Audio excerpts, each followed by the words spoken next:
Hello, I'm Dr. Lynn Donahue, Director of the Service Learning Program. At St. John Fisher College, service learning is incorporated in academic courses across the disciplines to meet course learning goals and the needs in our community. We now have a Center for Service Learning and Experiential Learning Support that is central to the mission of the college. The number of service learning course sections per year has more than doubled, from 10 in 2008 to over 40 today. Last year, about 650 service learning students worked with about 30 community partners to solve Rochester's most pressing needs. Community-based service learning is defined as a teaching and learning strategy that integrates meaningful service in the community with instruction and reflection to enrich the learning experience, teach civic responsibility, and strengthen communities. How did the program come to exist at Fisher? We realized, well, really one of the major issues we have is that it's not integrated into our curriculum. So we knew there was definitely interest, and we just were thinking of new ways to get more people involved so that that spirit of service would not just be a couple events throughout the year, but it'd be something that students are doing regularly. What are the types of service learning?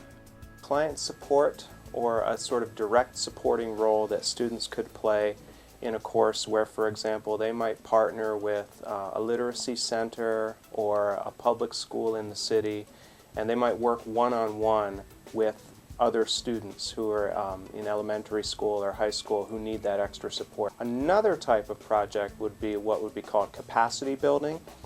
I kind of consider this, and the literature talks about this as being behind-the-scenes work to build up the infrastructure of a community organization and to help meet some of their needs for things like publicity, writing up mission statements, putting materials on their website, doing research for them. Service learning projects have to meet course goals. It has to be related to the discipline the students are studying, and then it has to have off-campus work with a community partner and benefit that community partner in some way. The hours vary from 15 to 30, but the average number is about 20. In volunteerism, community service, you might have students cleaning out a stream bed, for example. But in service learning, students are in a chemistry course or an environmental science course, and they're applying their understanding of environmental issues to being able to clean out that stream bed. What are the benefits that service learning offer? According to last year's end of semester student impact survey, 95% of students stated that service learning increased the meaningfulness of their course material, and 94% reported that it helped them understand how course concepts can be applied to practice. I think it truly helps the students connect to the material a lot better. Only when they try to apply it to a real client and a real set of problems do they truly understand the complexity, the breadth, the scope, and the importance of it. It was a really different opportunity to kind of expand the ways I could approach problems. 89% of students reported that service learning helped them to become more aware of the needs in our community and understand and interact with diverse individuals. We make a very hard effort to place students in environments that they wouldn't ordinarily encounter through the routines of their daily existence. Getting people into environments and communities where they wouldn't otherwise go is really important to their understanding of culture other than theirs, their understanding of social issues. 93% stated that service learning helps students gain professional skills and increase their awareness of career choices. What this allows them to do is explore what marketing does for a company, and then helps them realize, okay, is this something I want to do as a major? Is this something I want to do as a career? We've talked about the benefits to the students, but how do community partners benefit? One of the greatest things that I've gotten as a community partner through service learning is I've gotten the exposure to some really innovative students and some really innovative ideas. It's a really neat way for us to serve our community and help you guys learn how to be more proficient when you enter the work world. And for them to feel free and interested enough to ask questions about how their learning interacts with what the needs and the services are of the neighborhood. center. We're really hoping that students take ownership. They're pretty used to in a class taking direction from a faculty member. You take a test when a faculty member tells you it's coming up. You do the work the faculty member tells you to do. But in service learning, we really hope students are excited about the project and take their own initiative. And that will lead to success because the faculty member will not be there with you during your project. It's really on you, on the student. To set up some expectations for communication really helps the student get the best opportunity and me as a community partner to know what my students are doing and where.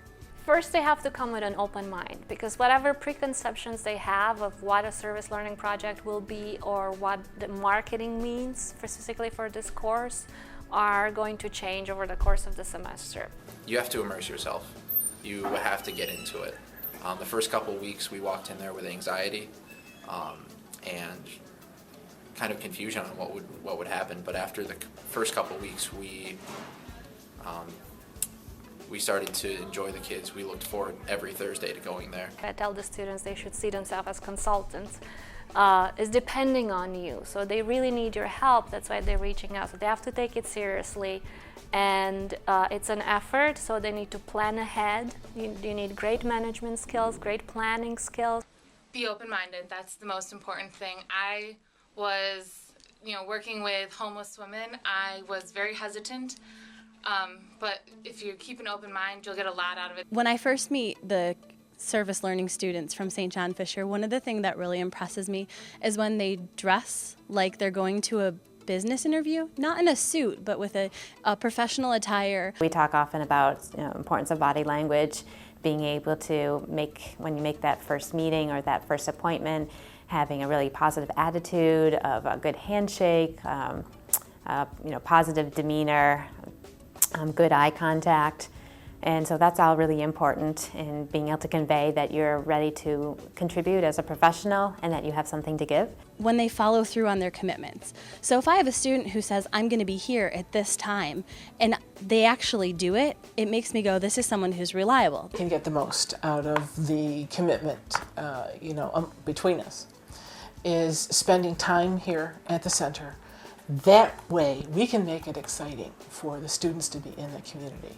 We recommend that when students go in the community, they travel in pairs or in groups, that they find a good place to park and they lock their doors, that they communicate where they're going, maybe to somebody that they know, that they map out in advance where they're going so that they know the directions and they know where they're going. Service learning is a valuable, valuable program. I have a broader perspective on things because I've done service, and I can talk from that perspective. Service learning has become an exciting way for students to enhance the meaningfulness of their course material. They can apply course content to solve real issues in the community, and finally, gain professional and civic skills.